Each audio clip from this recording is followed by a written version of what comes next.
This is God speaking, and he says, I am God, and there is no other. I am God, and there is none like me. He's one of one. We have to kind of begin here because this is God setting the stage, and he's about to describe what that means really for him to say, I am God. There is no equal. There is no one that compares. When God begins this sentence or this thought with, I am God, he is responding. He's responding to what? Responding to people who think lesser of him. There's a group of people in this time period in history who weren't giving God enough credit, who weren't thinking big enough about God, great enough about God. And so he steps in and he responds to their actions and their lifestyle and their belief system. And he says, I am God. There's none like me. There's no one like me. And so he reminds them that he is God. And then he proceeds to tell them what that means. And he says next, I declare the end from the beginning, from ancient times, things not yet done. Two statements here. God says, I declare how things will turn out way before they happen. And I will not only declare how natural things turn out, but I declare how things that are going to be done get done. Things not yet done, I determine. I declare the doing of things, the doings, how they turn out and how they are done before they are done. So events of nature and the doings by beings that do things like us.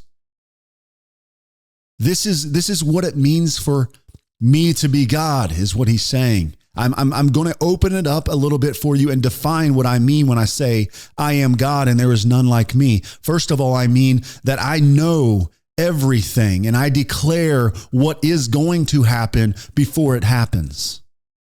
And just in case anyone wants to argue with God here and say, well, God is just speaking of his foreknowledge, right? So you have foreknowledge. That's great, God. You can see the future. And you can see what's going to happen. But that doesn't mean that you're absolutely sovereign, that you're actually the one making those things happen. And so, as if these people were having the same objection, he continues. And he says this, I declare the end from the beginning, the ancient times, things not yet done, saying my counsel shall stand and I will accomplish all my purpose. I will accomplish all of my purpose. So when he declares the end from the beginning, and when he declares things that are not yet done, he says, my counsel shall stand, and I will accomplish all of my purpose. So the reason that God knows the future is because he's planned the future and he accomplishes the future. He not only just knows the future, and it's not because he simply knows and can see into the future, but it is because he's planned the future, and what he plans will be accomplished by him. That's what he's saying. That's what it means to be God. You can call yourself God when you can do those types of things. And he further confirms it in verse 11. He goes on and he says, I have spoken and I will bring it to pass. I have purposed. I will do it.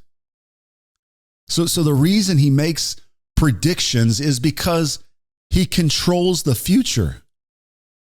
He knows the future because he rules the future.